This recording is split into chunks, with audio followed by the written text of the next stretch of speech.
Bueno, bienvenidos a Conversaciones de Mentes. Mi nombre es Martín Molina. Hoy les traigo una conversación con Alejandro Penilla.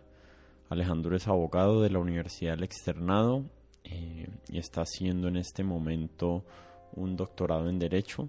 Además de eso, Alejandro es abogado litigante en asuntos penales y es profesor o docente de pregrado de Derecho Penal, General y Procesal en la Facultad de Ciencia Política de la Universidad Javeriana de Cali.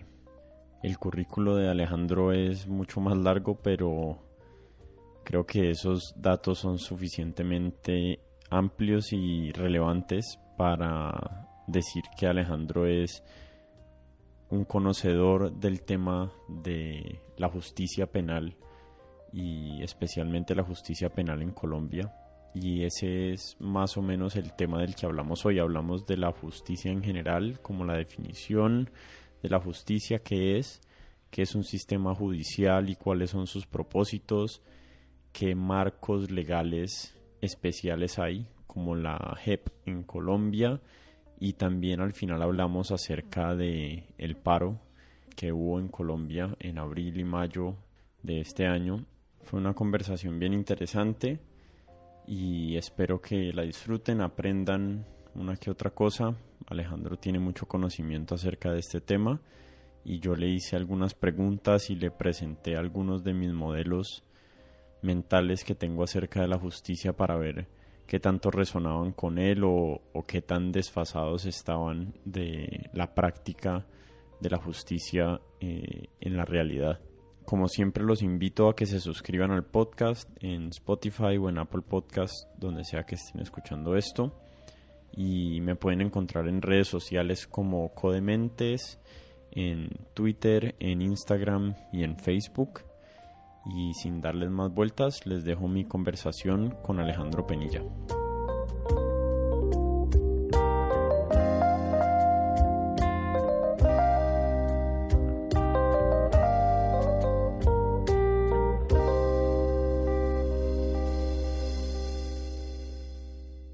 Bueno, Alejandro, bienvenido. Muchas gracias, Martín. Ya no me acuerdo cómo se dio este podcast. Creo que me escribiste un correo por Instagram o algo así. Refréscame la memoria. Sí, Martín, pues yo he venido oyendo el podcast y otros podcasts desde hace rato y me parece que estabas de pronto en mora de tocar algún tema relacionado con justicia o con derecho en el podcast. Sí. Entonces te escribí un correo muy de abogado, denso, pues hablándote de un tema filosófico de derecho penal. Y bueno, ahí comenzamos el intercambio de ideas y hasta que finalmente aterrizamos en unos temas muy interesantes. Sí, esta conversación se lleva gestando un poquito más largo de lo acostumbrado porque, no sé, yo he estado un poquito despistado y bueno, con todas las cosas que pasaron en Colombia, como que las vidas de los que estamos aquí, especialmente en Cali, se vieron un poquito, no sé si retrasadas o afectadas o no sé qué fue lo que pasó realmente, como que hubo un momento ahí de dimensión desconocida y ahorita otra vez estamos como entrando al menos al ritmo de la cotidianidad. Bueno, ya pasó un par de meses desde que volvimos, pero bueno, al menos para mí fue así y sentí que puse como en pausa este podcast un tiempo para dedicarle mi energía y mi tiempo a otras cosas, pero bueno, feliz de retomar y me gusta que sea con esta conversación que me parece Qué bueno. relevante.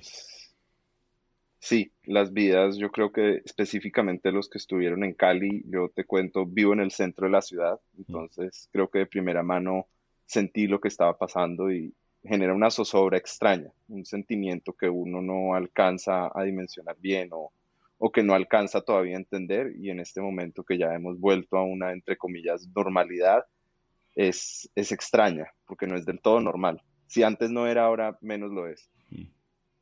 Bueno, entonces entrémonos a los temas como para contextualizar las personas, aunque ya seguro les conté en la introducción, vos sos abogado penal, ¿cierto? Sí, yo soy abogado penalista y soy profesor de Derecho Penal también. Soy litigante y profesor de Derecho Penal. Ok, bueno, entonces Estaba pensando que empecemos así como por la definición más básica que vamos a tener del tema hoy, qué es la justicia. No sé si te parece una pregunta apropiada para empezar.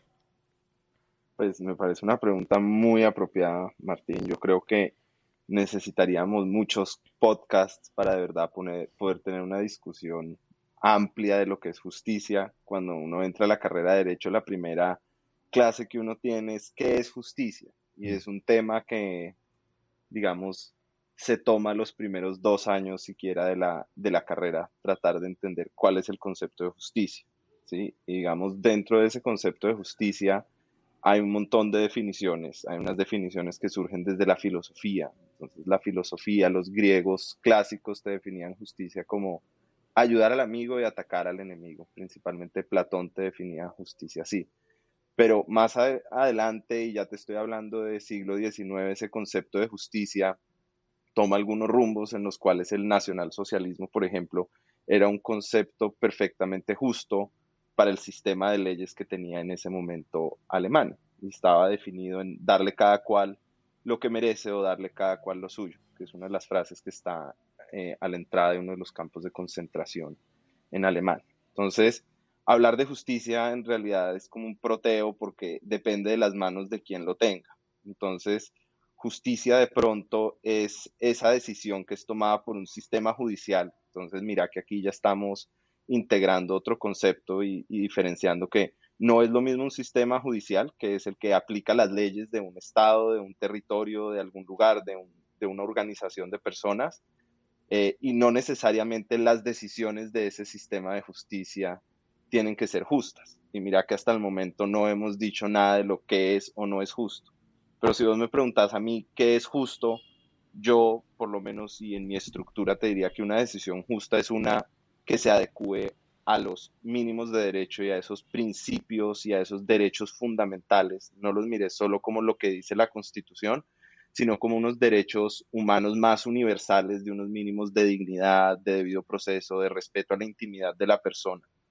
Entonces, cuando una decisión se ajusta a lo que esperan esos derechos, pues podríamos hablar de una decisión justa, independiente de que sea favorable o no para uno, que ese yo creo que es otro aspecto que tenemos que destacar.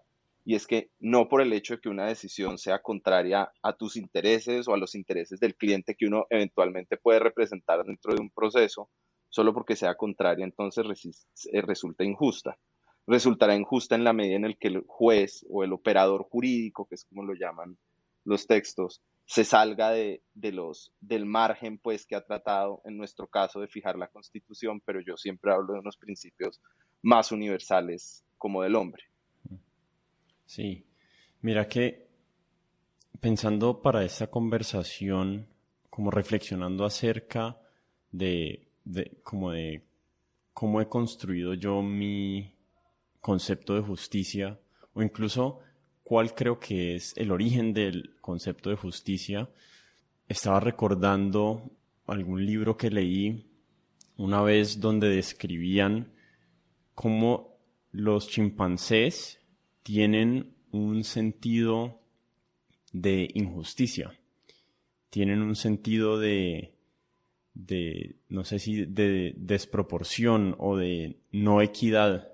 Entonces, creo que la historia del libro era acerca de alguien que cuidaba chimpancés en un zoológico y estaba repartiendo la comida de manera desigual y los chimpancés lo notaban y sentían que estaba mal. Entonces, como esa sensación de inequidad es muy posiblemente algo muy profundo o algo muy antiguo en el ser humano. Incluso eh, puede preceder la era de los humanos y ese, digamos, sentimiento evolutivo que tenemos de reciprocidad y de justicia, entre comillas, lo hemos ido o mi concepto es que lo hemos ido construyendo o hemos ido construyendo encima de ese sentimiento muy básico y hemos ido cada vez más como reflexionando y entendiendo, bueno, cuáles son los valores que le vamos a dar a este sentimiento y a las cosas que este sentimiento nos produce, que podemos catalogar como buenas o malas, o pro el bienestar del ser humano o en contra del bienestar del ser humano. Pero entonces digo eso porque me parece muy interesante como lo arraigado que está en el ser humano la sensación y la importancia de la justicia, de lo justo, de lo equitativo y de lo proporcional. Y eso pues se ha traducido culturalmente pues a distintos sistemas, pero viene de un lugar muy profundo, antiguo y como que es difícil o casi imposible desechar eso en una sociedad humana y en la experiencia humana en sí. Pues mira que lo que me contás del libro que leíste, yo creo que es como el parangón de lo que siempre hemos visto frente a un concepto de construcción de justicia. Si vos ves la ley del talión, que era ojo por ojo y diente por diente, Mm. fueron los primeros valores que se aplicaron para regular una relación social entre humanos. Y entre las sociedades más primitivas habían unos conceptos de justicia. Entonces, por ejemplo, en las sociedades primitivas era justo que si habían dos hombres persiguiendo una presa, entre ellos se atacaran para ver quién ganara la presa, pero cuando el hombre había logrado cazar esa presa, vos ya no podías matar a ese hombre, porque sería una decisión injusta y en forma de retribución te ocasionarían el mismo daño que te están causando. Entonces uno dice, Mm. bueno, pero ¿por qué? Pues porque tenían un sentido muy arraigado de supervivencia en decir, la comida es lo más importante, si no logramos cazar como sociedad no podemos vivir.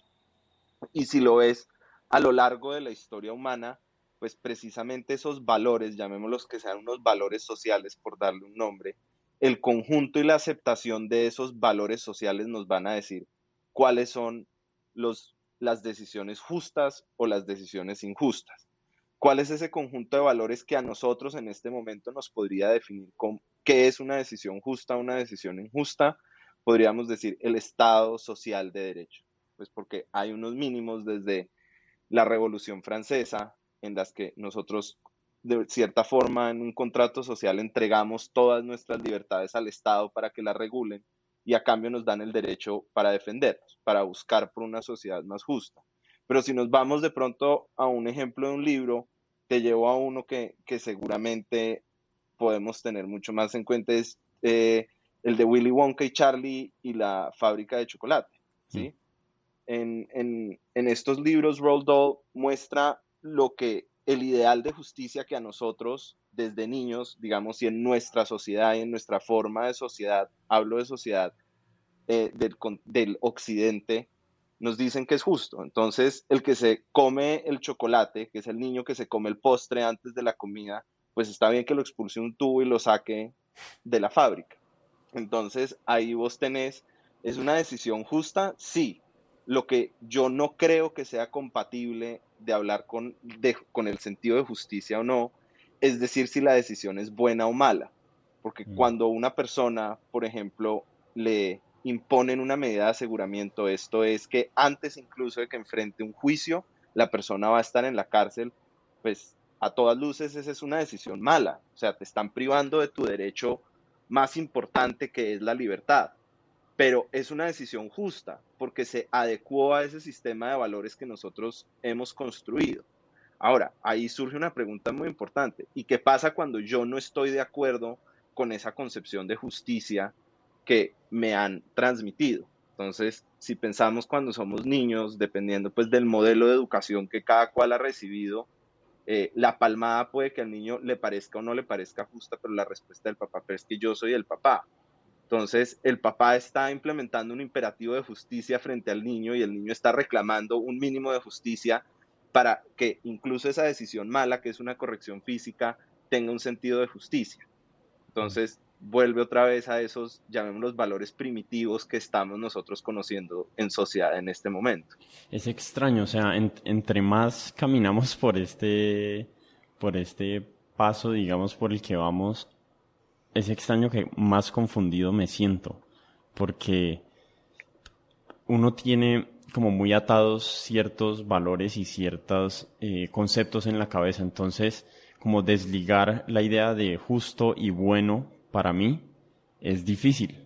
No sé, como que tal vez no lo he pensado suficiente como para decir, ok, sí, lo justo no necesariamente siempre es lo bueno, y después uno tendría que definir qué es bueno, y eso ya es pues una conversación acerca de la moralidad utilitaria o como sea que uno la haya construido en la cabeza. Pero, a ver, algo que me queda que me queda sonando es que hay como un sentido en el que uno quiere que las consecuencias tengan, como que haya una correspondencia entre las acciones y las consecuencias. Eh, no sé si ahí se me está metiendo por algún lado el concepto de bueno o malo, porque yo estoy diciendo, ok, si alguien se roba un pan o alguien, digamos, alguien se roba una plata, yo quiero que esa persona tenga una consecuencia acorde a eso, pero ¿por qué necesariamente la consecuencia va a ser enfrentarse a algún juicio penal o una multa o pasar tiempo en la cárcel? Una consecuencia de robarse plata es hacerse rico. Entonces, ¿por qué esa consecuencia, o sea, esa consecuencia como causalmente tiene sentido también? Pero después moralmente uno siente que no, y no sé de dónde es que viene esta sensación que tengo de por qué esta consecuencia tiene un sentido en que esta acción llevó a este resultado, pero ese sentido yo le estoy dando como una valencia extraña de inmoralidad. No sé, no creo que sea extraña, o sea, por alguna razón existe en nosotros, en los seres humanos, pero, pero sí, no sé, me siento confundido. No sé si te estoy confundiendo a vos también, a vos también de paso. Pues, no, pues es una pregunta que uno siempre tiene, ¿sí? Decirle a un cliente, mira, es que te vas para la cárcel, es algo malo, es algo terrible, pues no vas a volver a tener contacto con tu familia en un buen tiempo.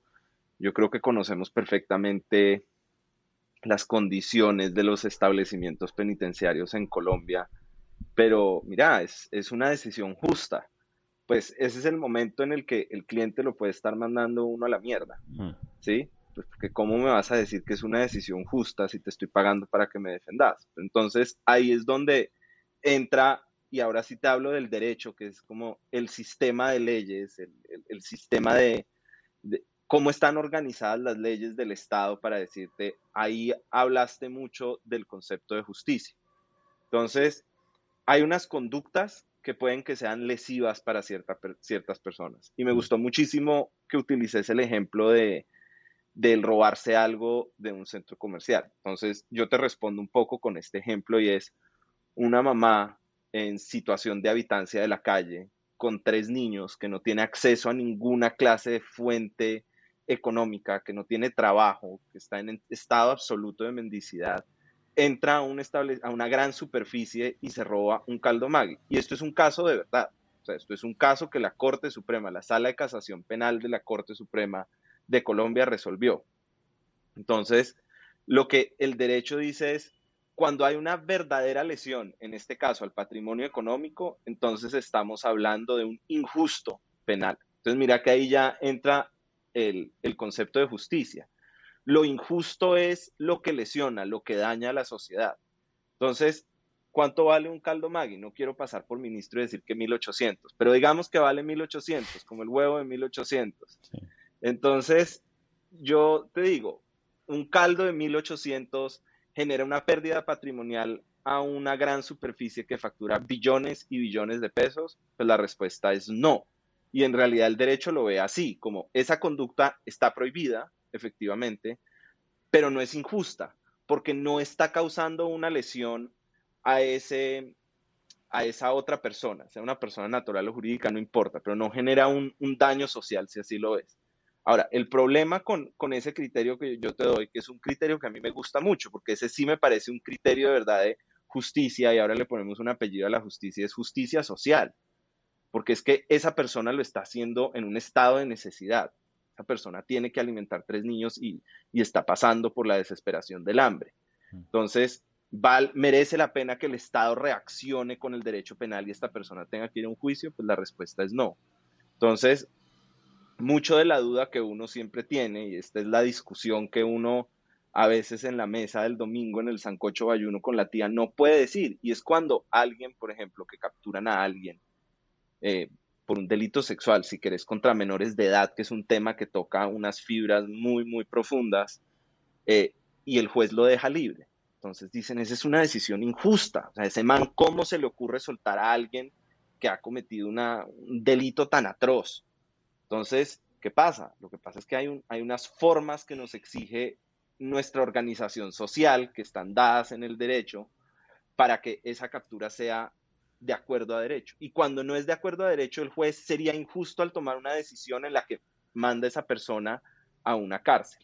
Entonces, ese concepto de justicia, yo creo que nunca lo podemos amarrar a lo bueno y a lo malo, a esos imperativos categóricos pues, de la filosofía de los siglos XIX y XVIII, que es como nosotros identificamos a la justicia. La justicia va más allá, va a un tema global, a un tema universal, de un check and balances, de esos máximos de una justicia universal que debe existir. Si yo hice una cagada que tiene una trascendencia penal grandísima, pero resulta que el Estado también metió la pata porque cuando me fue a capturar o cuando fue a ejercer ese derecho de limitar mi libertad no lo hizo bien.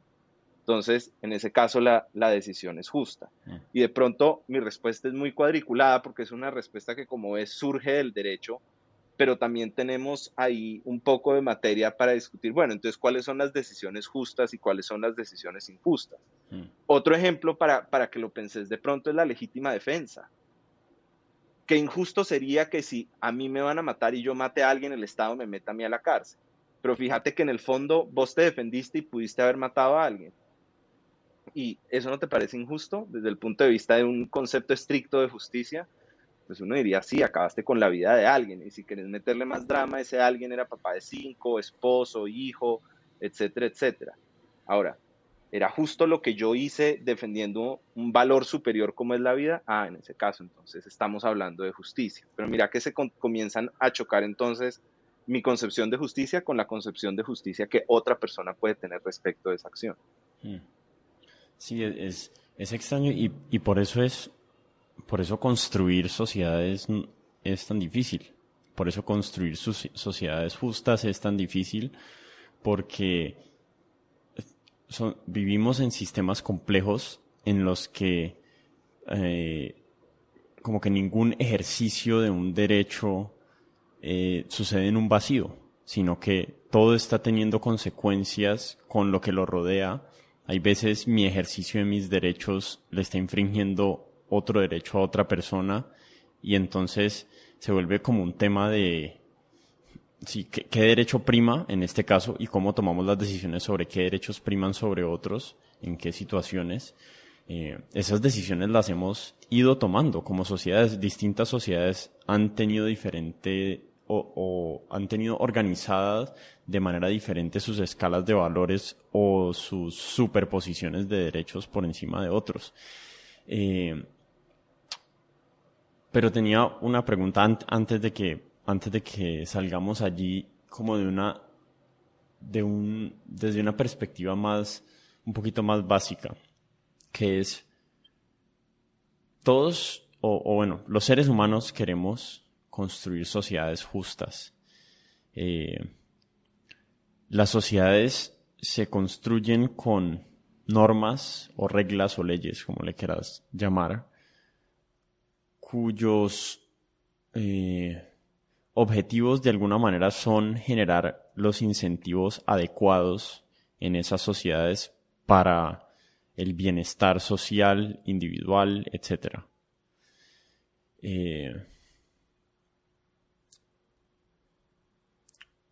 Mi pregunta es,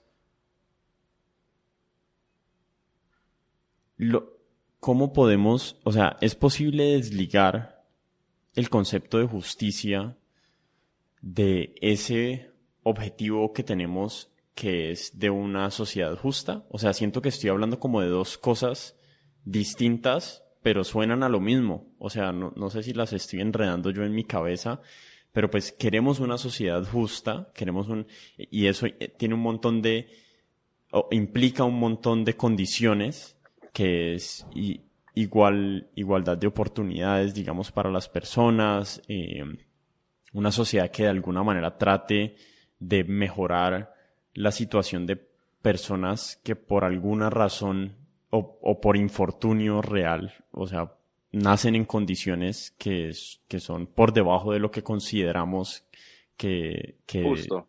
eso, justo, o que se puede vivir una buena vida, o que un ser humano puede llegar a tener una vida realizada, o de tranquilidad, o de supervivencia, o que no sea un estado permanente de supervivencia básica. Eso por un lado. Entonces la sociedad justa está acá. Y después la justicia, desde el punto de vista del derecho, no sé, como que me parece que está hablando de otra cosa, que es como sí, de protocolos, de procedimientos, de cómo este procedimiento se hace más justo o no, y tal vez esos procedimientos también están alineados o deberían estar alineados con ese concepto de sociedad justa. Bueno, ¿cómo hacemos la presunción de inocencia, por ejemplo? Es como una idea que existe, que es una idea en derecho, digamos, pero que para mí tiene un propósito, que es, ok, las sociedades en las que existe la presunción de derecho van a ser unas mejores sociedades. No sé cuál fue la pregunta, pero hay algo ahí, o sea, estos dos conceptos, una sociedad justa y la justicia en derecho, me suenan como conceptos separados. Pues comencemos entonces precisamente por separar esos conceptos. Okay. La administración de justicia tiene su propio concepto de justicia. Entonces, si vos le preguntás a un juez, a un abogado, de pronto a un estudiante de derecho, ¿cuál es su concepto de justicia? Pues te va a responder que la justicia son todas esas decisiones que se tomen en derecho, independiente de cuál sea su consecuencia. Porque al derecho no le importa la consecuencia, al derecho le importa proteger los derechos de todos los que intervienen en un proceso, sea cual sea la naturaleza del proceso, para que al final haya una decisión que se haya adoptado en derecho. Ahora, eso vos lo tenés que contrastar con cuál es el concepto de justicia que entre comillas, el ego, el ciudadano de a pie tiene. Entonces, el concepto de justicia que tiene el ciudadano de a pie es que todos los malos vayan a la cárcel. Entonces, vos explicarle a un ciudadano que no ha tenido formación en derecho, y esto es uno de los grandes errores que tiene el sistema de justicia, que, mire, es que esa persona nos dio información, nos devolvió dinero, entonces, por lo tanto, yo lo justifico y le doy una sanción menor.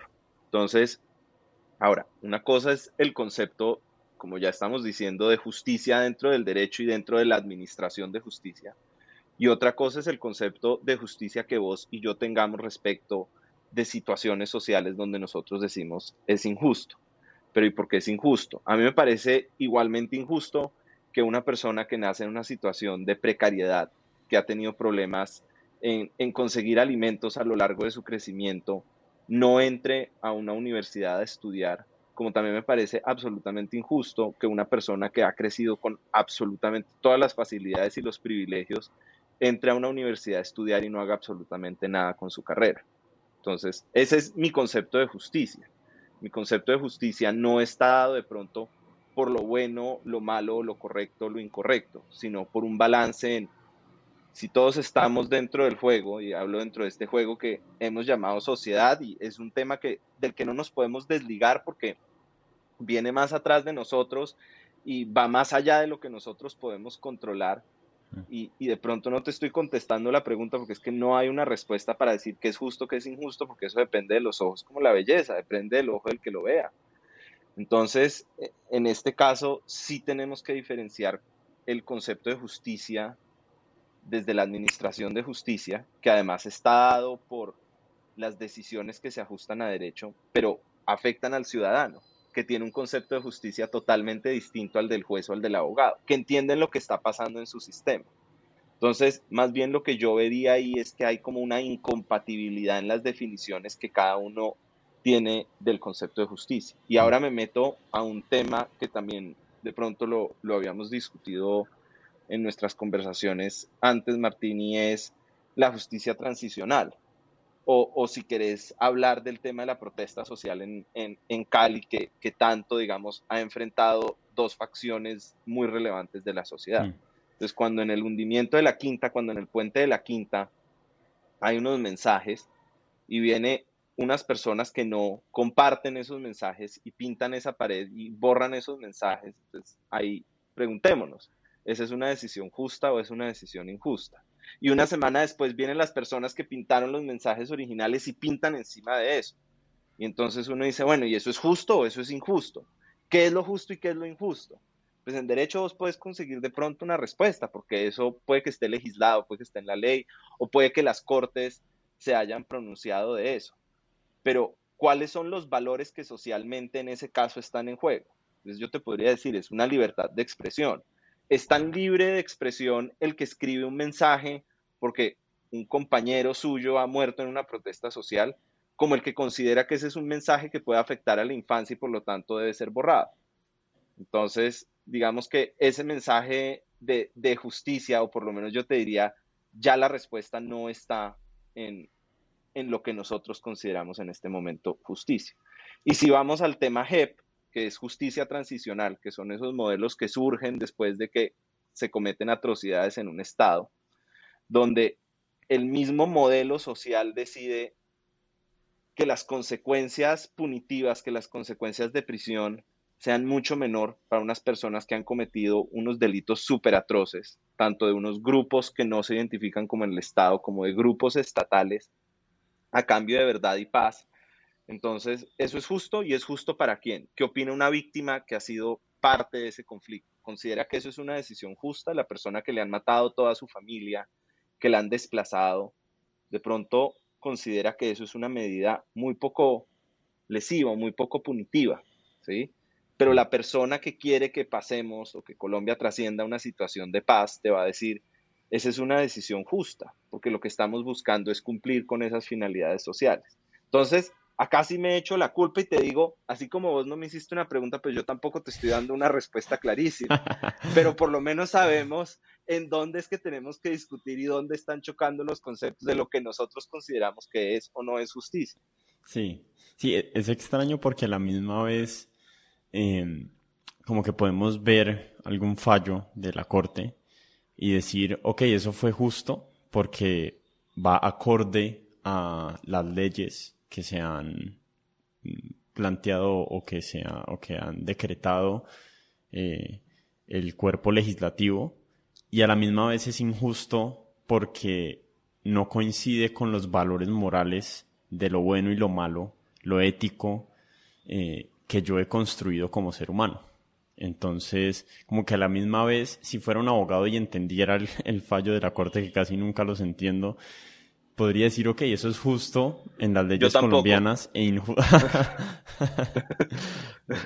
Entonces sí, como que puedo decir, eso es justo en las leyes colombianas, porque corresponde al acto administrativo de justicia, pero es injusto o es inético o es inmoral. Eh, Te contesto con un movimiento, algo que está pasando, digamos, en otros países y definitivamente no en Colombia. El derecho se construye, considero erróneamente, sobre un presupuesto de que esto tiene que ser un tecnolecto. O sea, ya solo la palabra suena rarísima. Entonces el derecho tiene su idioma y tiene su vocabulario propio y tiene su forma de funcionar.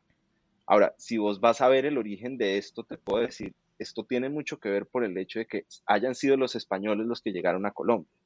¿Sí? Nosotros tenemos el mismo sistema pensado en el que existía una corona, entonces, una corona en el sentido de existe un rey y de ahí para abajo él era el que administraba justicia. Entonces, cuando nosotros nos referimos a un juez como su señoría, que es algo que pasa en una audiencia, pues nosotros ya estamos poniendo a ese juez en otro nivel.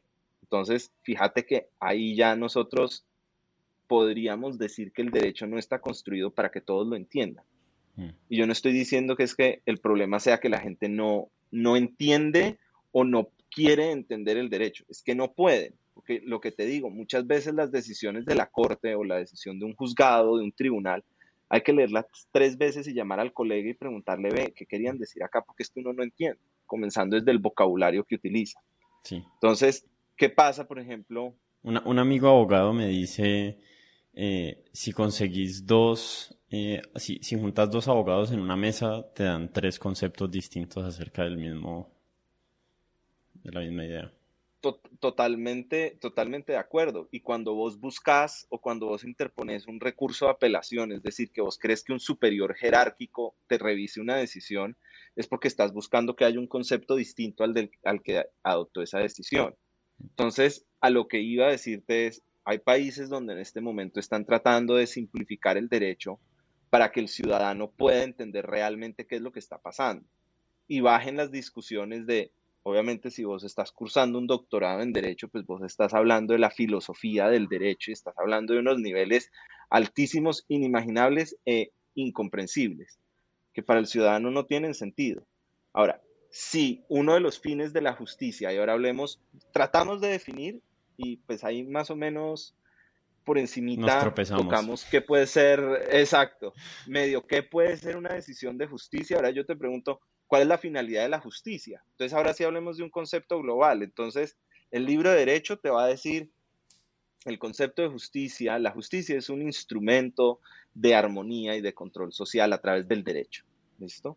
Pero ese no es el concepto de justicia que yo creo que todos estamos buscando. O ese no es el concepto de justicia que estamos tratando de aterrizar en la calle.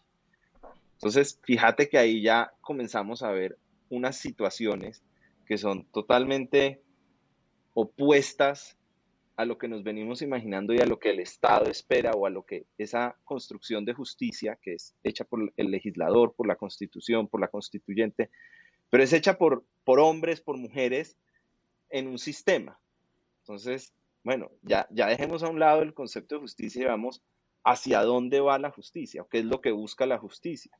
Y decirte que en Colombia, por ejemplo, hay muchos sistemas de administración de justicia. ¿Sí? La jurisdicción indígena, por ejemplo. Entonces, la decisión dentro de la jurisdicción indígena para una persona de medida de aseguramiento, es decir, alguien que antes de ir donde el juez, como te había dicho, tiene que estar privado de la libertad, es que se va a una casa y trabaja para las familias de esa comunidad que no tienen cómo pagar un jornalero. Entonces esa persona trabaja de 5:30 de la mañana a 5 de la tarde, sus 12 horas y media con sus 30 minutos de descanso, mientras enfrenta a un juez. Y la decisión de ese juez pueden ser trabajos forzados. No necesariamente tiene que ser la privación efectiva de la libertad. Entonces, mira que eso pasa en Colombia. Eso sí te puedo decir que está pasando en Colombia. O mira el sistema de justicia transicional, que es un sistema totalmente distinto al sistema de la justicia tradicional, llamémosla.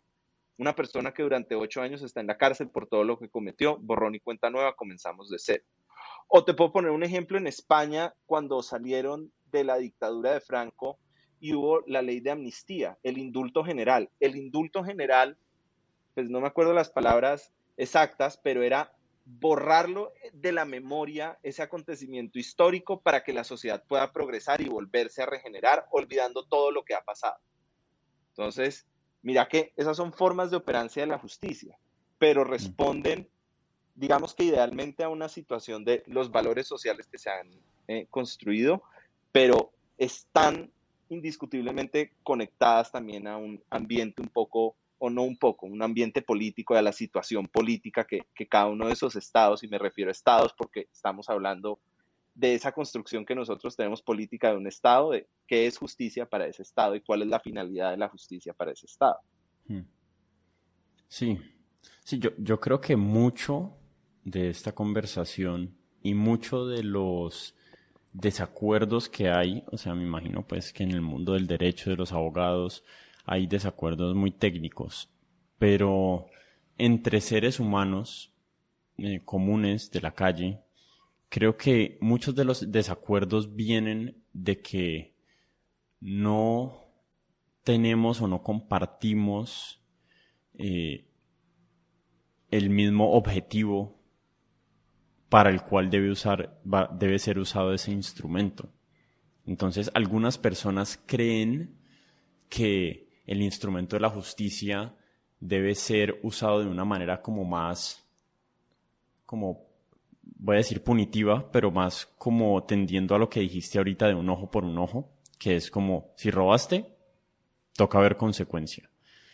Eh, por un lado, y creo que hay otro camino, que es el otro que vos hablabas con el de la JEP, que es el de, bueno, el objetivo de la justicia o de esta herramienta es construir sociedad de alguna manera, construir un mejor país, para decirlo de alguna manera, o una mejor ciudad, o una mejor comunidad. Y existe como ese desencuentro entre estas dos visiones de para qué es la justicia. Y ahí, y sobre esas, como esa disyuntiva de opiniones, recaen muchos de los desacuerdos. Porque aterricemos pues de una vez al tema de la JEP en Colombia. No sé si de pronto tocamos lo de las protestas como más a profundidad. Pero digamos que la JEP tiene un propósito en mi mente que es, ok, vamos a hacer lo mejor que podamos con esta situación de la cual es como muy difícil salir. Vamos a tratar de entregar la mayor cantidad de retribución posible, negociada, y vamos a tratar de mirar hacia adelante, que es, bueno, ¿qué es lo que vamos a construir de aquí en adelante? Y para muchas personas eso les deja la sensación de injusticia porque no hubo un castigo como coincidente o un castigo proporcional a los crímenes que se cometieron. Y yo soy mucho más empático con la primer visión de, listo, construyamos para adelante porque mi mente y mis valores son así. Yo quiero ver el mundo en un mejor lugar, quedarse atascado en el pasado. Siento que pocas veces sirve ni en la vida ni en la sociedad, pero a la misma vez comprendo de dónde viene ese instinto de las personas de querer ver que las acciones malas, entre comillas, se castiguen, porque es un instinto muy básico de en las sociedades en las que las acciones malas no se castigan, pues son unas sociedades que los incentivos negativos de hacer esas acciones malas, pues pierden fuerza, pierden como su poder para repetirlo otra vez, de desincentivar las acciones que consideramos nocivas para la sociedad. Entonces, sí, hablemos de eso, hablemos de la justicia especial y sí, como cómo se construye esa idea de justicia transicional o de justicias especiales que dejan como tan insatisfechas a unas partes tan grandes de la sociedad muchas veces. Pues mira, los modelos de justicia transicional, el antecedente más lejano pero más cercano que tenemos y desde el que parte de verdad de una idea de justicia transicional fue los tribunales de Nuremberg, que fueron estos tribunales de vencedores posteriores a la Segunda Guerra Mundial. Ujú. Entonces, los estados vencedores nominaron unos jueces y en la ciudad de Nuremberg citaron pues a los criminales del nacionalsocialismo y les adelantaron unos juicios. Entonces, ahí ya surgía un primer problema y era, bueno, ¿cómo así que los vencedores van a juzgar a los vencidos? ¿De dónde sale esta situación? Pero si vos te pones a pensar, digamos, de la finalidad de una idea de justicia post Segunda Guerra Mundial, la cantidad de criminales de guerra pertenecientes no solo al ejército nazi alemán, porque en realidad también ha habido croatas, ha habido eh, personas del ejército italiano que han sido responsables de atrocidades contra la humanidad, han tenido que responder en proporción frente a 6 millones y más de personas que fueron asesinadas, ¿sí?, durante la Segunda Guerra Mundial, frente a, creería que no te puedo dar una cifra, pero no me equivocaría diciendo que no son más de 2.000 personas las que han sido juzgadas por crímenes atroces. Eh, pues ahí no hay justicia. Pero ese ideal de justicia transicional también se aplicó en Ruanda cuando existió una confrontación entre dos grupos religiosos de creencias disímiles, ¿sí? Auspiciadas con unos intereses políticos en Ruanda, o el de la antigua Yugoslavia, ¿sí? Entonces, son sistemas que buscan o que reconocen, si querés, que hay una mayor pérdida al no aplicar estas justificaciones y al no aplicar esta justicia minimizada, en la que cada una de las partes va a sacar algo positivo, pero esa consecuencia, ese efecto negativo que vos decís, va a ser mucho menor. Ahora, yo te cuento algo personal. Cuando yo entré a la universidad, yo entré a estudiar a una universidad muy libre pensadora, que es el Externado a estudiar Derecho. Yo era absolutamente creyente de que el derecho penal era un instrumento de venganza y de que la justicia debe reaccionar frente a todas, digamos, esas situaciones que generan una lesión o un desbalance a la sociedad. Hasta que comencé a estudiar derecho penal y me di cuenta que la pena que se aplica como consecuencia del poder punitivo del Estado tiene una finalidad y que esa finalidad, lo que no se busca es el castigo. O sea, la persona no está yendo a la cárcel porque la estemos castigando. Esa persona está yendo a la cárcel porque es un peligro para la sociedad, pero porque el Estado lo que está buscando es que esa persona se resocialice, o sea, que vuelva a poder volver a la sociedad. Y si vos vas a la filosofía del derecho penal, el derecho penal no es un instrumento de castigo, por el contrario, es un instrumento que previene el castigo del ciudadano ante ese poder máximo que tiene el estado de violencia, que es la aplicación del derecho penal. Entonces vos con ese mismo sistema te estás protegiendo. Si hablamos de la JEP, que es un sistema de justicia transicional como el que hubo en Ruanda, señor. Paremos un segundo porque hay algo ahí que necesito como desglosar. Ok. Entonces, las personas que piensan que la justicia tiene una finalidad de castigo, ¿están completamente equivocadas? Totalmente equivocadas. Cuando vos, si querés ir a la respuesta pues del libro, en el artículo 4 del Código Penal, te dice que la finalidad de la pena es, la primera y la más importante, resocializar al individuo, por una parte. Segunda, mandar un mensaje a la sociedad de que el sistema está funcionando y de que el sistema es efectivo y como consecuencia generar un mensaje que le va a decir al ciudadano, yo no voy a incurrir en esa conducta porque yo sé que el sistema es efectivo y como el sistema es efectivo, si me aplican ese sistema, pues voy a recibir una pena, ¿sí? Una pena que en este caso es que a mí me van a solamente separar esa persona de la sociedad, se llama inocuizar a la persona de la sociedad.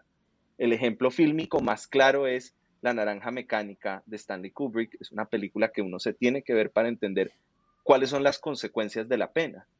¿Sí? Ellos buscaron resocializar a esta persona a través de ¿qué? De una intimidación, de una forma de tortura, si querés, pero esa no es la finalidad de la pena en realidad. En el fondo hay un mensaje muy claro y es que la persona debe buscar resocializarse. Ahora, la persona que tiene una condición muy propia, si querés mental, una patología preexistente que lleva a esa persona a delinquir, pues esa persona nada tiene que hacer en la cárcel. Y si vos me preguntás a mí, eso es lo justo. Lo justo es que esa persona esté en un centro psiquiátrico recibiendo el tratamiento que merece. Entonces, mira que el Estado no deja de funcionar, no deja de demostrarle a la sociedad que es efectivo, ¿sí? Pero es porque la persona que tiene esa patología no está en la cárcel, sino que está en un hospital psiquiátrico recibiendo tratamiento. Que la persona está retirada de la sociedad y que eso es un castigo, no lo veas como un castigo, míralo como una protección del sistema a la sociedad. Es una persona que genera un riesgo para los demás. Entonces, ahí sí tenés un sistema de justicia funcionando. Ahora, esto yo te lo estoy diciendo desde el deber ser y de pronto lo que te estoy hablando es para Dinamarca y no para Cundinamarca. Pero no deja de ser menos cierto que el Estado está inspirado en eso y nuestra política criminal está inspirada en eso, en las segundas oportunidades a las personas. ¿Sí? No soy un creyente de la cadena perpetua como solución. Esto está muy interesante. A ver, lo primero que se me viene a la mente es que el concepto mismo del castigo por una acción es algo como irreconciliable, porque Es que, Martín, ahí la violencia, o sea, nosotros también respondemos a nuestras circunstancias históricas. Nosotros genéticamente somos violentos y nosotros esperamos que como nosotros hemos visto al Estado luchar, si querés desde la guerra, desde los 1000 días, para poner a todas nuestras generaciones anteriores, responder ante esos desbalances sociales con violencia, nosotros seguimos pensando que la respuesta tiene que ser violenta. El derecho penal por naturaleza es violenta. Hay libros que abren diciendo el sistema más violento que existe es el derecho penal. Y lo es, pero es que nosotros no podemos seguir pensando que el efecto de generar violencia como castigo para reprimir un comportamiento o para resocializar un comportamiento va a ser nuevamente un comportamiento violento, perdón, va a ser nuevamente la violencia. O sea, eso del menos y menos da más en este caso no funciona, porque es que no estamos tratando con fórmulas o con números, sino que estamos con algo tan inexplorado e inentendido como el comportamiento humano. es que Vos la mejor, señor.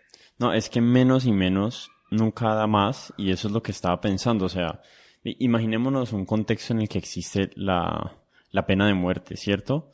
Y alguien asesina a mi abuelo, que es un caso real. Eh, ¿Cómo, o sea, cómo se vuelve a balancear esa balanza? Es imposible. O sea, yo ya perdí a mi abuelo, no hay nada que, o sea, ¿cómo la muerte de esa persona va a rebalancear esa balanza para mí? ¿Cómo me devuelve mi pérdida? Es imposible. Hay algunos casos en que uno comete ofensas y en casos, digamos, civiles, hay recompensas monetarias por perjuicios, ¿cierto? Por perjuicios personales. Entonces alguien me agarró a traques en la calle, me dejó hecho mierda y le cae una demanda civil a esa persona y me tiene que pagar cientos de millones de pesos por mis perjuicios psicológicos y físicos, etcétera. Entonces ahí medio hay como un rebalanceo, es como perdí de esto, perdí salud y ahorita me están recompensando de manera monetaria. Pero en el sistema penal es muy extraño, o sea, ¿cómo, para volver al tema de la JEP, cómo ver a, a Timochenko en una cárcel por el resto de su vida le va a devolver el dolor o va a restaurar el dolor de las personas que perdieron seres queridos a manos de esa persona? O sea, para mí es como un concepto totalmente ajeno del que debemos ir alejando las sociedades. Incluso creo que hay casos de sociedades que están haciendo eso. Y, y pensándolo como más profundamente, creo que las víctimas de los perjuicios deberían tener muchísima más voz en como en las consecuencias que sufren los criminales. Eso tiene como, es como una espada de doble filo, ¿no? Porque pues, si yo estoy lleno de resentimiento, lo que quiero es el peor de los resultados para el otro. Y por eso, como que esa es una de las razones por las que le entregamos como el castigo al Estado, para yo no tomarlo en mis propias manos y decir, no, ¿sabes qué? Es que el castigo por haber violado a mi hija es que te voy a hundir la cabeza a batazos, y entonces eso es lo que me parece justo y lo puedo hacer. Entonces el Estado lo hace por mí, de alguna manera, en sus términos, pero tal vez sí sería muchísimo mejor para las víctimas poder decir, ok, lo que yo quiero de esta persona es que se disculpe.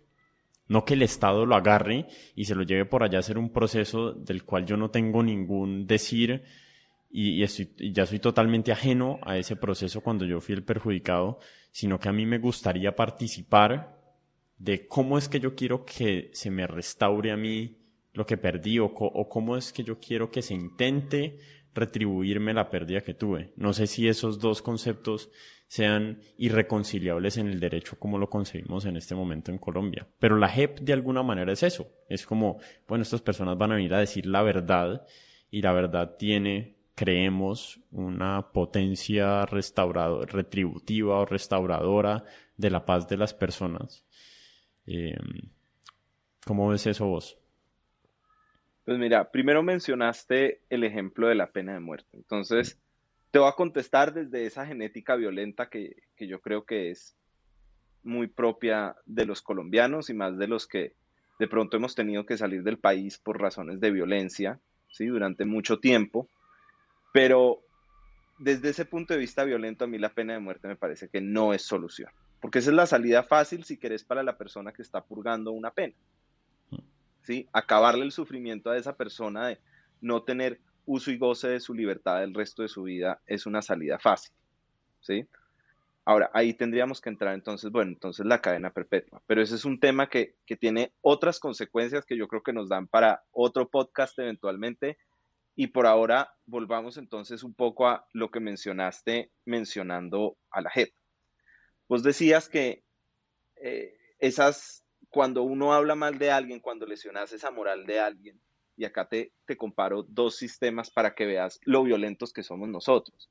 Mientras que en Estados Unidos lo que se considera slander, que es insultar a alguien o imputarle que cometió algo, vos sos un violador, vos sos un estafador, es un tema de derecho civil porque genera unos daños pecuniarios, un punitive damage, un daño punitivo, y te lo van a pagar en plata. En Colombia tiene esa conducta trascendencia penal.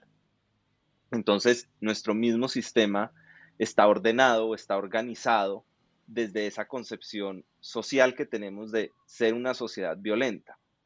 Si vos ves, entonces, ahora compara JEP con el sistema de justicia transicional que hubo en el África del Apartheid. En el África del Apartheid, lo que buscaban era la verdad. Y la JEP lo que busca mucho es la verdad, la justicia y la reparación. Entonces, la verdad es poderle decir a las víctimas qué pasó con su hijo que un día salió en la mañana a trabajar a una obra y no volvió y apareció vestido de guerrillero con las botas al revés en algún lugar. Eso, por ejemplo, es una forma de justicia. Es una forma de justicia retributiva, es una forma de justicia de reparación, donde el Estado ha decidido que va a privilegiar la verdad o que va a privilegiar la reparación sobre esa justicia que nosotros esperamos que sea vendetta. Porque es que lo que nos tenemos que sacar o lo que yo considero que se debe suprimir por completo del pensamiento es la venganza como forma de justicia, porque nada tiene que ver la venganza con la forma de justicia. Si uno lee el derecho penal desde los libros, es muy bonita su estructura porque nunca nos dice es venganza ni nunca es vengarnos de aquel que cometió un daño hacia mí, sino que el Estado responde desde una forma institucional en la que, acordate, es un instrumento de control social, de armonía social, en la que pasó algo que se fue de esa armonía, pero yo estoy volviendo o como Estado estoy trayéndolo a un nivel en el que esa persona responda, ¿sí? Y esa otra persona sienta que el Estado ha cumplido con su obligación de justicia frente a otra persona. Eso es muy difícil concebirlo en una sociedad como la nuestra, en la que un noticiero es un baño de sangre desde que comience hasta donde se acaba. Y si a eso le sumas otras formas de violencia como la corrupción, porque la corrupción es una forma de violencia hacia los ciudadanos de algo que no tenemos control frente a unos dignatarios que hemos escogido nosotros para que nos administren. Entonces, esa también es una forma de violencia. Y también es violento cuando el sistema de justicia no funciona frente al ciudadano. Entonces, ¿qué pasa? La JEP está tratando de aplicar una forma de justicia nueva para nosotros y una forma de justicia nueva universal. Si vos pensás en 1948 en términos históricos, eso es nada. Entonces, estás viendo un sistema de justicia en el que estamos privilegiando que la persona sepa qué fue lo que realmente pasó con su familiar. Es lo ideal a cambio de que esa persona reciba una pena menor. Eso decirlo desde alguien, y yo te digo, gracias a Dios no he tenido contactos directos con muertes violentas a causa del conflicto, pero cuando vos tratas de hablar de eso con una persona que sí lo ha sido, que han matado a su papá, a su mamá, a su abuelo, a toda su familia, pues es muy difícil hablar de un concepto de justicia, porque es que también hay que tener una empatía de decir yo ese dolor no lo he sentido. Y acá estamos teniendo es una discusión jurídica, acá estamos teniendo una discusión desde los sistemas de derecho que en buena medida excluyen o digamos sacan de su esencia ese argumento emocional o ese sentido del ciudadano frente al sistema. Ahora, ¿con qué finalidad? Volver a balancear las cargas y que podamos ver, y soy partidario de eso, de que comencemos a construir. Pero para comenzar a construir hay que aceptar, y hay que aceptar estas formas de justicia transicional. De pronto el Estado se ha quedado corto, fruto también un poco de la polarización y de los comentarios que hay alrededor de la JEP, de informar qué es lo que está haciendo y por qué surge la justicia transicional y cuál es la necesidad de la justicia transicional. La justicia tradicional no puede con los casos de hurto del ciudadano del común. El ciudadano no denuncia porque eso no sirve. Pues la JEP por lo menos está tratando de traer un ejemplo. Te digo, desconozco las decisiones finales de la JEP porque creo que hasta el momento no ha habido imputaciones, pero todavía ya hemos oído un poco de verdad. El mismo Timochenko, que ahora está en el legislativo, el tipo de todos ellos es el único que yo puedo decir que se ha puesto la 10 en decir qué era lo que medianamente pasaba. Creo que nunca vamos a tener la profundidad real de lo que sucedía dentro de las FARC, pero por lo menos ha reconocido que muchos de los tratamientos y que mucho de lo que pasaba era injusto. Yo creo que eso ya puede ser un aliciente para la sociedad. Sí. A ver, hay dos temas que me están retumbando en la cabeza. El primero es que creo que este es el argumento de las personas que están en contra de la justicia restaurativa o retributiva o lo que sea que sea la JEP. No sé por qué le estoy poniendo ese nombre, pero algo así dentro de esa categorización se puede clasificar. Y es si el castigo no es suficiente, o sea, el sistema de justicia tiene de alguna manera un propósito, un objetivo de desincentivar ciertos tipos de acciones, ¿cierto? Entonces, si yo desfalco al Estado en 20.000 millones de pesos y digamos que la multa o la consecuencia de eso es que me ponen a trabajar 3 días en un parque recogiendo basura, pues digamos que la consecuencia no es suficientemente grave para incentivar la no repetición, ¿cierto? Yo creo que ese es el argumento de esas personas. Ese argumento no me convence a mí porque yo no creo que las mentes humanas están construidas de esa manera y creo que hay bastante evidencia que le escuché a Steven Pinker que la severidad de las penas están muy bajamente correlacionadas con la cantidad de crímenes que se cometen. Como que la periodicidad de las penas es mucho más relevante. O sea, es mucho mejor cobrarte 20 multas en el año de 50.000 pesos que unas multas gigantes de 4 millones de pesos y que casi nunca se cumplen, pero que cuando te tocan, básicamente tienen el poder de destruirte la vida. Eso es lo primero. No, respondí a eso y después hablamos del otro. Mira, de pronto me quedé un poco corto en qué pueden pretender o qué es lo que esperan las víctimas en un sistema de justicia transicional. Hay una garantía de no repetición, ¿sí? Y esa es, digamos, una de las consecuencias o esa es una de las bondades de los ideales, ¿no? De los sistemas de justicia transicional y es una garantía de no repetición para la víctima. Y definitivamente ahí tocaste un tema vital y es el populismo punitivo. En Colombia cada vez que pasa algo intentamos volverlo delito, intentamos tipificarlo, ¿sí? O sea, que quede como un tipo penal dentro del código. Y mira que no hace poco, hace 3 meses, no sé si vos oíste una noticia en la que los memes de alguna forma iban a tratar de volverlos un delito. No había un partido político en el que había un proyecto de ley en el que estaban tratando de limitar la libertad de expresión. Que recientemente hubo unos comentarios hacia una persona que tenía relación con algo que estaba sucediendo relacionado con ese partido político, entonces esto genera que haya un populismo punitivo. Si vos vas y ves en este momento las penas de un hurto agravado, calificado, lo que puede pasar en Colombia muchas veces en muchas calles, el hurto de un celular de más de 3 o 4 millones de pesos por el valor del objeto, de la cosa, se aumentan un montón las penas. Eso no genera o si me preguntas a mí, por lo menos en la práctica, yo no he visto ningún efecto práctico de eso. Un efecto práctico de que disminuya, digamos, la comisión de esa conducta. Sí, Entonces, desglosémosle eso a los oyentes. O sea, si la pena por robarse un celular de 3 millones de pesos es 2 años de cárcel y se cometen 20.000 de esos crímenes al año, vos le subís a eso 5 años de cárcel y la reducción en ese acto criminal es muy baja. O sea, eso no es un suficiente desincentivo. O sea, te tocaría ponerle casi que pena de muerte a todo y después incluso ni siquiera así funciona porque pues en muchas sociedades donde hay pena de muerte por cosas eh, como muy básicas o que no vemos como tan banales, sí. graves o banales, igual suceden. O sea, en los países que hay pena de muerte por traficar drogas, igual se trafica drogas. Entonces, sí, ese es básicamente el punto que estamos haciendo aquí, ¿cierto? Que la severidad de la pena tiene muy poca influencia sobre cuánto se comete y cuánto se repite Sí, esa ofensa.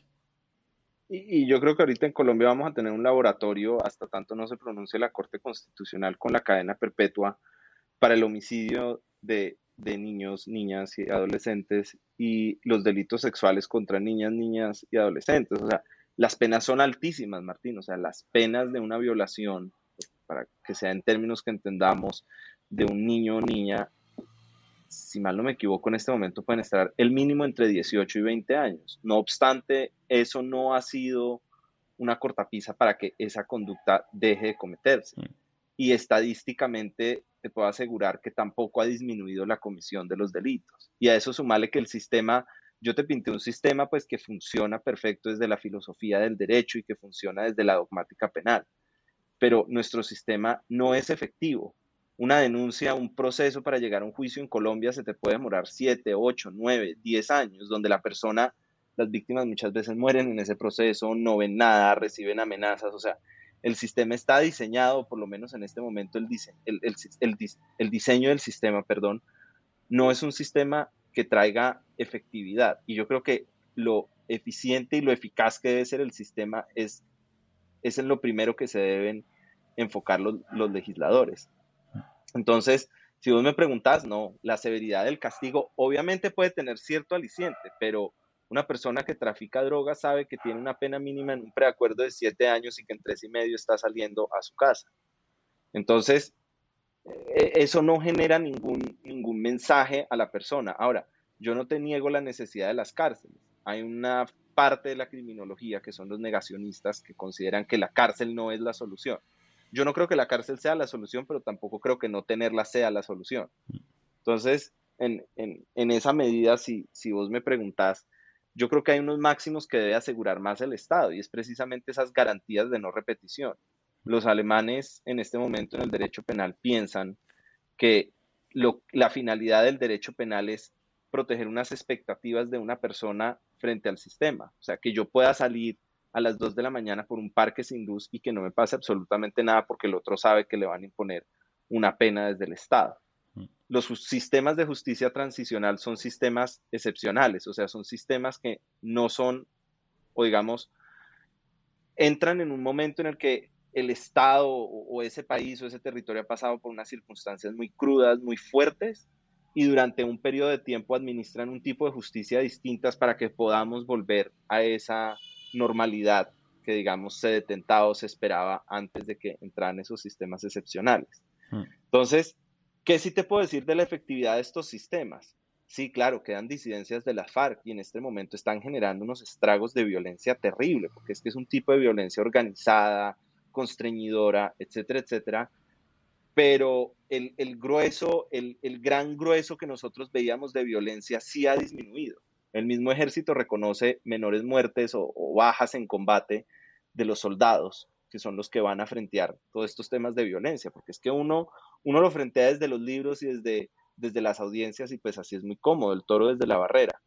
Pero sí tiene resultados. Lo que pasa es que tiene un ingrediente y tiene un componente político que tampoco podemos, digamos, desechar u obviar dentro de lo que pasa en Colombia o dentro de lo que pasa en Sudáfrica, porque mira que lo que está pasando en Sudáfrica en este momento es una persona que hay muertes y hay azonadas, es porque metieron a la cárcel a un político que tiene que ver con el apartheid a 15 meses de prisión por un tema de corrupción, pero el Estado se levantó. El hecho de corrupción quedó de un lado, pero es que hay un sentimiento que les están tocando. Entonces, es muy difícil. Sí. Hay un tema que siento que no terminamos de resolver y es, o sea, vos como que lo tocaste y dijiste, bueno, esta es la razón por la cual quitamos de las manos de las víctimas la justicia. Pero para mí sigue siendo extraño que asesinen a mi papá y después el juicio es el Estado colombiano versus esta persona. Digamos que el Estado colombiano tuvo una pérdida, pero la pérdida real de ese ser humano la vieron, digamos, hipotéticamente la vi yo, mi hermano, mi mamá, sus amigos, etcétera, etcétera. A mí me gustaría mucho ver un sistema en el que las víctimas tengan más decir. Obviamente no volver a la antigüedad en que si un hombre noble mata a la hija de otro hombre noble, entonces ese hombre noble tendrá la posibilidad de matar a una de las hijas del asesino. No, obviamente no queremos volver allí, pero tal vez como dentro de unos parámetros. ¿Qué opinas vos de esa idea? Como dentro de unos parámetros que las víctimas tengan algún decir en cómo se lleva a cabo ese proceso del ejercicio de la justicia. O sea, te termino como de apuntalar la idea. Porque creo que hay personas que objetarían diciendo que algunas de esos criminales se encontrarían víctimas más compasivas o menos punitivas, y entonces por mera suerte de que sus víctimas tienen menos sed de venganza, pues puede que esa persona tenga unas consecuencias más bajas. Sí, pero pues mi respuesta a eso esa es la vida. O sea, hay veces uno tiene más suerte, hay veces no tiene suerte, hay veces comete crímenes y el Estado comete un error y entonces quedas libre. Y hay veces cometes crímenes de los cuales no queda evidencia, hay veces cometes un crimen y alguien sí te logró ver y los crímenes pueden ser equivalentes, pero la suerte juega un rol en la vida humana y en la construcción de sociedades y no se puede anular completamente el rol de la suerte en ese caso. Entonces, no sé qué opines acerca de esa posibilidad de mayor inclusión en las víctimas en el proceso de justicia penal. Pues mira, Martín, con la Constitución del 91 se creó la Fiscalía General de la Nación, como nosotros, digamos, la entendemos o la vemos hoy, Uh-huh. ¿sí? En el 2004 hubo un cambio de forma del ejercicio del derecho penal. Cambiamos de un sistema que tiene una forma que es muy del Estado contra el individuo, excluyendo toda posibilidad de víctima, a un sistema, se llama sistema penal oral acusatorio, que es inspirado más en lo que pasa en Puerto Rico, en Estados Unidos, que es vos viendo el juez enfrente tuyo con participación activa, tanto de la defensa como de la fiscalía, que es quien tiene o quien detenta, de acuerdo a la Constitución, el monopolio de la acción penal. La acción penal, el derecho penal, es un monopolio del sistema, ¿sí? Así, casi como las armas. Entonces, el único que puede ejercer esa violencia penal es el Estado. En buena teoría, con el Código de Procedimiento Penal del 2004, hay una inclusión de las víctimas al sistema penal. Ahora, esa inclusión de las víctimas al sistema de procedimiento penal se ha ampliado muchísimo por las facultades que le ha dado la Corte Constitucional. Pero al final de toda la inclusión de las víctimas, que en realidad es muy efectivo, o sea, vos puedes tener una representación efectiva de víctimas dentro de un proceso y puedes empujar y puedes presentar elementos de prueba y puedes alegar de conclusión, pero quien finalmente sigue empujando ese carro del monopolio de la acción penal es el Estado, porque por la consecuencia que trae el derecho penal, esa violencia de aplicación de una pena privativa de la libertad solo puede estar en manos del Estado. Ese es el argumento que te da la Corte para decir, Sí, las víctimas tienen derechos y tienen más participación dentro de un proceso penal, pero no es una participación absoluta, porque finalmente la Constitución le ha atribuido esa violencia penal, ese derecho punitivo al Estado exclusivamente. Entonces, las víctimas en algunos momentos, digamos, se ven cortas o no pueden participar de forma tan activa dentro del proceso. Pero en papeles, en libros, la víctima puede indagar, puede investigar, puede aportar elementos de prueba. O sea, la víctima sí tiene un funcionamiento. Lo que pasa es que a eso tenés que sumarle que muchas veces cuando vos sos víctima en un proceso de, no sé, de corrupción estatal o, o de un hurto que tiene que ver con unas bandas criminales, vos no querés ser ni el representante de víctimas, ni la víctima de ese caso que le entregue los elementos de prueba a la fiscalía para que metan a un, llamémoslo a un capo, a la cárcel, porque obviamente eso va a tener unas consecuencias en contra tuya también. Y atalo de pronto con el argumento que te doy de, es que la violencia es generalizada en todos los niveles, en todas las esferas de la sociedad. Entonces, yo sí te diría, desde el derecho a la participación de las víctimas está regulada. Yo soy partícipe que pueda ser un poco más amplia, pero ahí está. Pero es que tenemos muchas circunstancias o muchas condiciones sociales extrínsecas a ese proceso que definitivamente afectan la participación efectiva, y resalto ahí sí el efectivo dentro de un proceso de justicia. En Claro, general, justicia. claro, y en un país como Colombia, si vos le das mucha potestad a la víctima, pues el victimario tiene mecanismos de coerción para que la víctima tome decisiones como favorables hacia él, mientras que el Estado, en teoría, es mucho más robusto y tiene unas protecciones como mucho más efectivas contra ese tipo de coerción, en teoría, ¿no? Porque en la práctica Sí, no, sí, no así sé qué es. tan bien funciona eso. No funciona, Martín, y te lo puedo decir, o sea, supuestamente todas estas medidas, incluso las medidas de protección a testigos, leía una decisión de la Corte de la Sala de Casación Penal de hace poquito, en la que un testigo se niega a ir a ser testigo porque tiene miedo, porque es una BACRIM, y él fue testigo de un homicidio y de un hurto y de un montón de delitos, y la justicia dice, no, usted sí puede ir porque el Estado le va a dar protección. Eso en papel, eso suena, se ve bonito y en el código está divino, pero en la vida real, comencemos de que el mismo sistema está permeado de corrupción.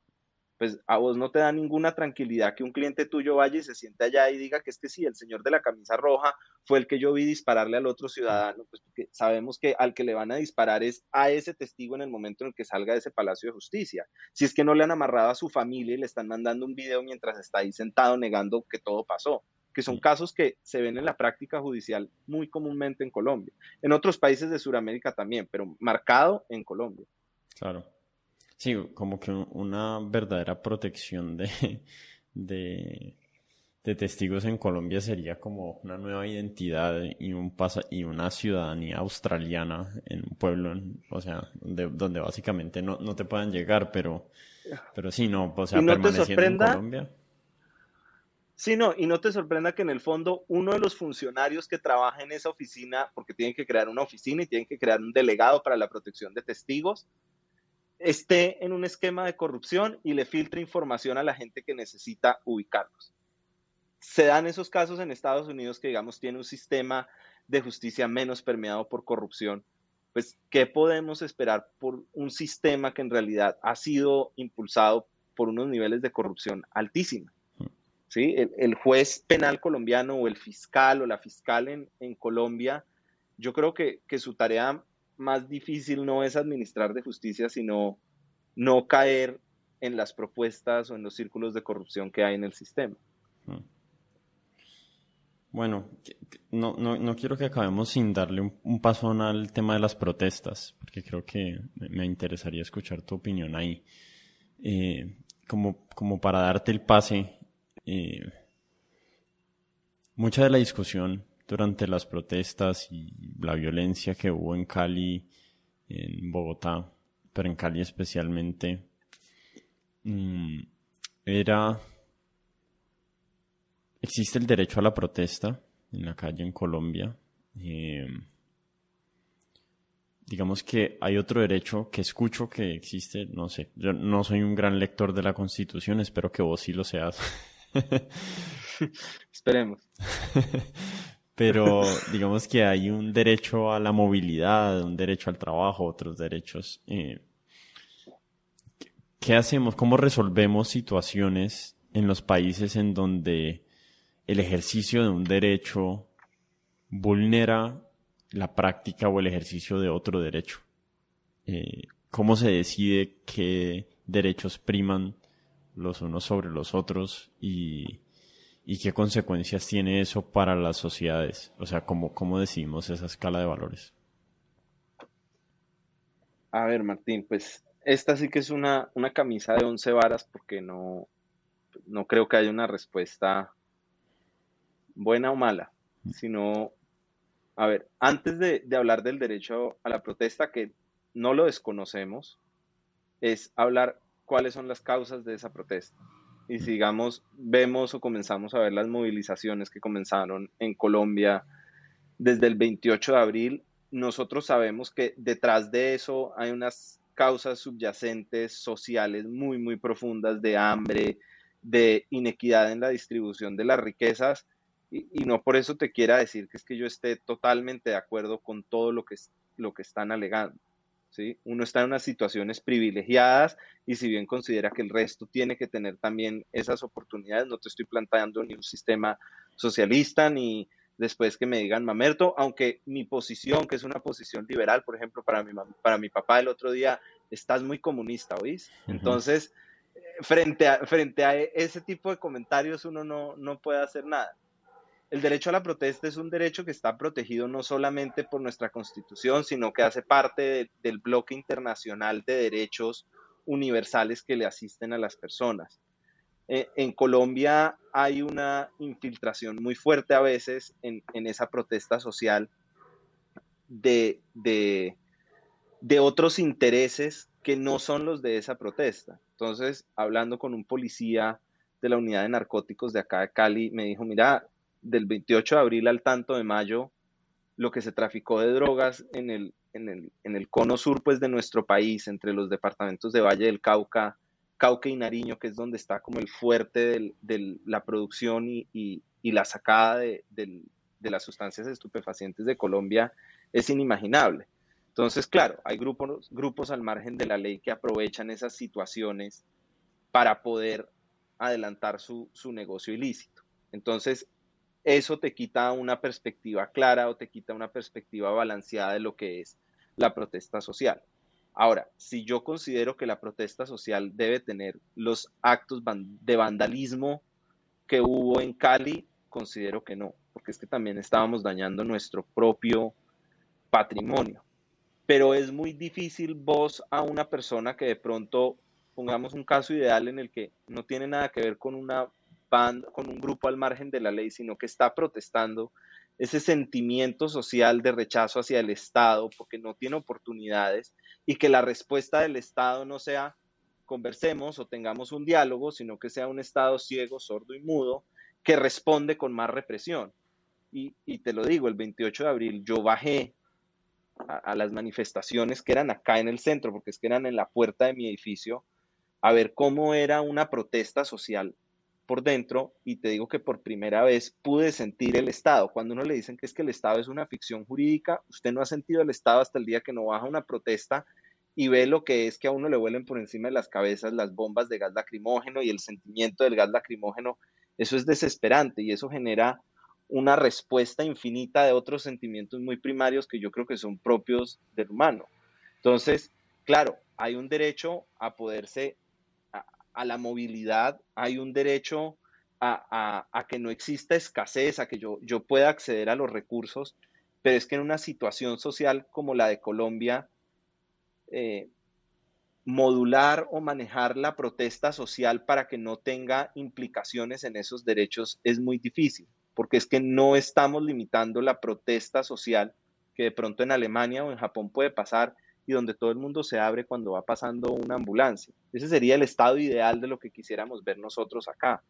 Entonces, yo sí creo que el derecho a la protesta existe, es un derecho que se debe seguir respetando, pero tiene que tener unos límites, pero esos límites no se pueden zanjar a través de la respuesta violenta del Estado, sino que tenemos que ser un Estado, o por lo menos esperaríamos que el Estado sea más reflexivo y más abierto al diálogo, no al punto tal de dejar que se tomen entonces la ciudad, de que haya un estado de anarquismo, pero sí tiene que haber una respuesta mucho más moderada y más sensible por parte del Estado, porque si no lo que estamos haciendo es repitiendo esa violencia genética, que además, si me preguntas, es una violencia justa, porque la violencia que ejerce la policía o que ejerce el ESMAD es justa porque está en las leyes, no es injusta.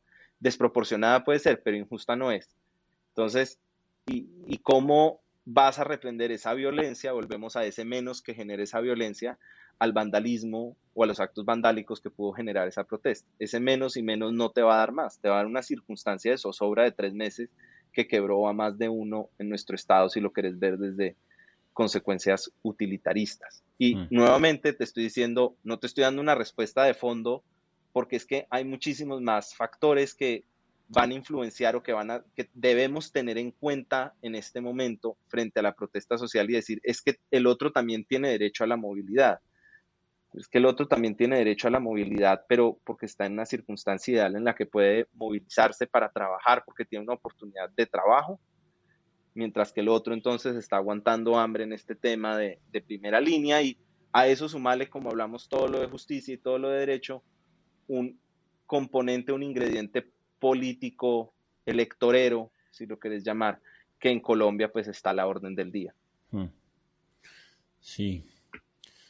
Mira, te voy a confesar, mi estado como cognitivo alrededor del tema de como la situación social y política en Colombia, básicamente lo puedo describir en una palabra y es confusión. O sea, es un tema tan complejo, como con tantas variables extrañas, variables conocidas y variables desconocidas, que como que es muy difícil formarse una idea de qué es lo bueno, qué es lo justo, qué es lo necesario, qué hacer, qué debería pasar, qué se debería hacer. Todo lo que vos decís ahí como que resume muy bien la situación. O sea, yo coincido con vos en que la protesta debe ser, digamos, legítima, debe ser legal, debe existir ese derecho a la protesta, porque es un mecanismo de transformación de la sociedad. Hay mucha conversación alrededor de la protesta pacífica. Creo que Gandhi hablaba más de la desobediencia civil, pero aún así su desobediencia civil era pacífica, digamos que sus acciones no eran destructivas, sino que eran como desobedientes, de no participación de una acción o de no moverme de aquí de donde estoy. Tengo como un problema práctico, teórico, filosófico con la protesta, y vos lo estabas mencionando ahí, y es: la protesta es un mecanismo de transformación social, pero para mí es un mecanismo muy fácilmente infiltrable, muy fácilmente corrompible. Entonces, no lo hace injusto, no lo debería hacer ilegal, pero sí lo hace en muchos casos, desde mi perspectiva, muy poco efectivo. ¿Por qué? Porque el costo de infiltrar una protesta es muy bajo comparado con el beneficio. Entonces, ponele que el incentivo de los carteles de drogas del sur de Colombia era que ese estado de zozobra se mantuviera por el mayor tiempo posible, porque eso los beneficiaba en su negocio. Entonces, eso es hipotético. No sé si es real o no. Digamos, el policía antinarcóticos te lo mencionó. Es real. Ok, es real. Entonces, ¿cuál es el beneficio monetario de ese estado de zozobra? Pongámosle una cifra. Ponle $100 millones, ¿cierto? Me la estoy inventando. ¿Cuál es el costo de mantener ese estado de zozobra contratando personas que ayuden a mantenerlo, pues es muy bajo, porque esas personas que tienen hambre o personas nomás que tengan necesidades y barras morales bajitas para suplir esas necesidades, pues con 50,000 pesos o 100,000 pesos o lo que sea, suplís esa necesidad o ese costo de disrupción que necesitas para ganarte los 100 millones de dólares. O del otro lado, que creo que es como una perspectiva más mamerta, es pensando que el Estado tiene la intención de volver en la mente colectiva o en el imaginario colectivo esa protesta más ilegítima. Entonces, entre más violenta, más ilegítima, y vos sos un Estado con intereses políticos a los que le conviene que esa protesta se vea como más ilegítima, más violenta, pues tu costo de volverla así también vuelve a ser muy bajito. Digamos que tu beneficio electoral es muy alto y tu costo otra vez se reduce a un par de millones o cientos de millones de pesos, que eso es lo que le meten a una propaganda por la noche en Caracol para un candidato. Entonces, mi perspectiva es que eso vuelve las protestas muy vulnerables a la infiltración. Y esa vulnerabilidad las termina volviendo inefectivas. Porque ya como que sucede lo que sucedió ahorita. Uno no sabe por qué se está protestando, cuál es el objetivo. Hay muchas acciones que uno ve como inmorales siendo partícipes o estando entremezcladas con la protesta. Y entonces, pues, ¿qué hace uno con eso? ¿Cómo? O sea, necesitas defender el derecho a la protesta y a la misma vez decir, este derecho debe existir, pero yo no estoy de acuerdo con esta protesta, que creo que esto no va a funcionar, no va a servir, y los costos de mantenerla van a estar sobredimensionados en comparación con los beneficios o las mejorías que puedan traer. Pues Martín, ahí decís algo que yo creo que hay que destacar y es por qué la protesta de la primera línea sí puede ser infiltrada y por qué la de la gente de bien fue una protesta tan perfecta. Entonces, en la protesta que inició el 28 de abril, que eventualmente, y no me cabe la menor duda, fue infiltrada. O sea, la protesta debe ser pacífica. Yo soy partidario de que la protesta sea pacífica, que sea la plataforma de transformación social a un Estado que escucha un poco más. Pero es porque el narcotráfico o el grupo al margen de la ley que haya podido infiltrar esa protesta pacífica, suplió la necesidad que el Estado no está supliéndole, valga la redundancia, al ciudadano y por la cual está protestando. Y la razón por la cual en la protesta de la gente de bien, en la que estaban mis papás, por ejemplo, es una protesta perfecta, organizada, de 10 a 12, todo el mundo con tapabocas, con un camino, con una ruta organizada, es porque el grupo al margen de la ley no puede infiltrar esa protesta porque la necesidad social es muy distinta y ahí vemos lo conflictivos que son lo que protestaban los unos en una protesta organizada, sacada del libro, como debe ser la protesta pacífica, porque fue un ejemplo de protesta pacífica, a las personas que no tienen qué comer o que no tienen acceso a la educación y que definitivamente están en un estado absoluto de desesperación. Entonces creo que ahí vemos un caso no solamente práctico, sino como una solución y un experimento de respuesta a la hipótesis que vos planteás. ¿Sí? Entonces, eso no lo podemos desconocer. Ahí creo que nos estamos devolviendo un poco al tema de la robada del caldo Maggi. Y es lo justo o lo moral o lo bueno y lo malo. Son conceptos contextualizados. Y no es lo mismo robarte un caldo Maggi por diversión, como para mostrarle a tus amigos que te lo robaste, que por necesidad, porque eso va a alimentar a tus hijos que están en riesgo de inanición. Y esos contextos deberían ser relevantes. Obviamente, el descache total político en Colombia como respuesta o gubernamental en la respuesta a lo sucedido exacerbó todo lo que pasó. Eh, Incluso dio pie para que fueran infiltrables esas marchas y esas protestas. O sea, entre más, entre más incentivas vos algo eh, con tu conducta, después es medio hipócrita quejarte del resultado de lo que incentivaste. Eh, pero sí, no sé. Es como que uno existe en este estado de ambivalencia. Es como si estas personas de verdad están sufriendo hambre. Y si uno se acerca a las personas de primera línea realmente, que yo, digamos, este último mes he tenido la oportunidad de hacerlo, de verdad uno escucha unas historias que uno no se puede creer las dificultades que viven estas personas y uno como que entiende y uno dice, ¿qué haría yo en esta situación de, de total desolación? ¿Qué haría yo en esta situación de oscuridad completa del futuro en el que no ve, en el que lo único que veo hacia adelante es desesperanza? Pues, ¿por qué no?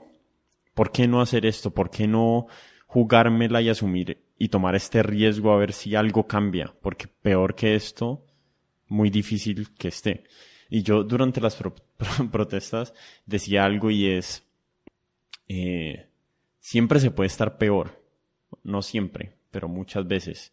Y mi, mi creencia es que Cali está peor ahora que antes de el 28 de abril.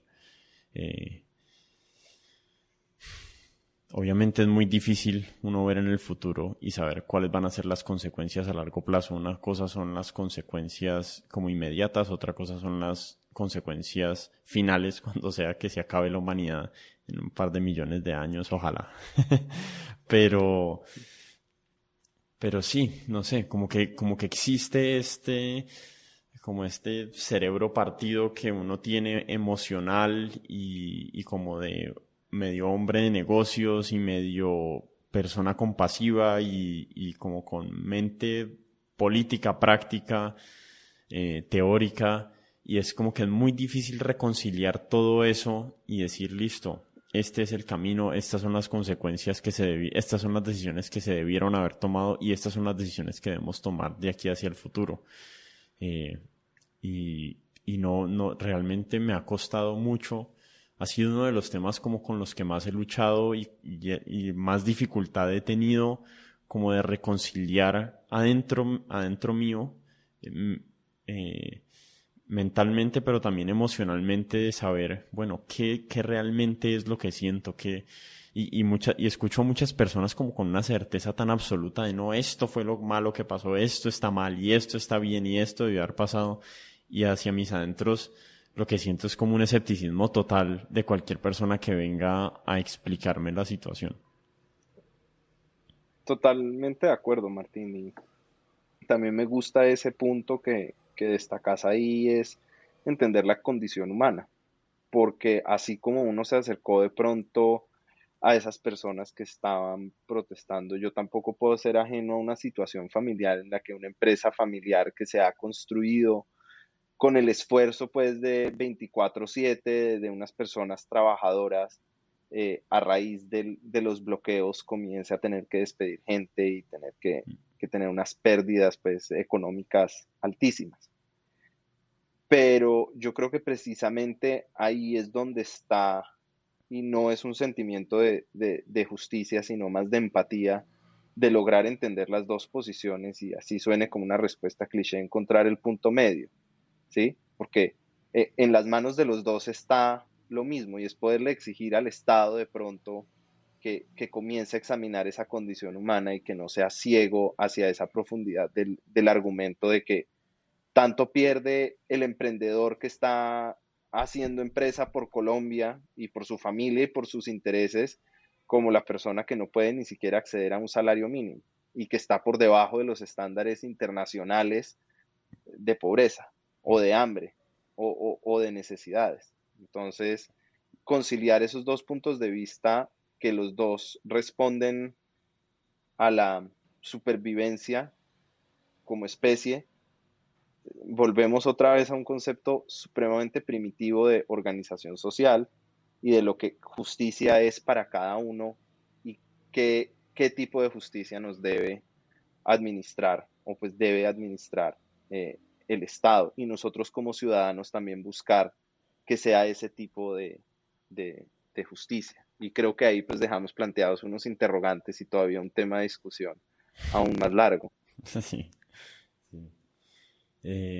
Bueno, creo que por ahí va siendo como un buen lugar para cerrar, Alejandro. Qué conversación tan bacana, muy interesante. Me quedan, como me dijiste antes de empezar, y como me sucede en muchas ocasiones en estas conversaciones, me quedan más preguntas, pero tener estas conversaciones siento que siempre me nutren mi perspectiva del mundo y básicamente esa es la intención.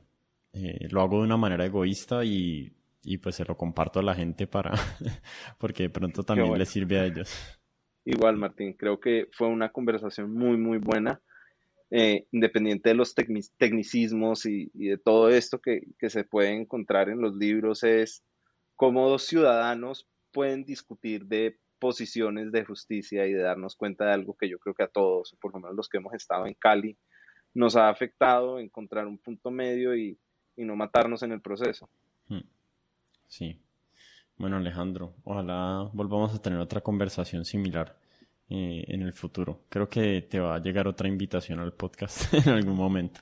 Dale, mil y mil gracias. Yo siempre dispuesto y acá estaré.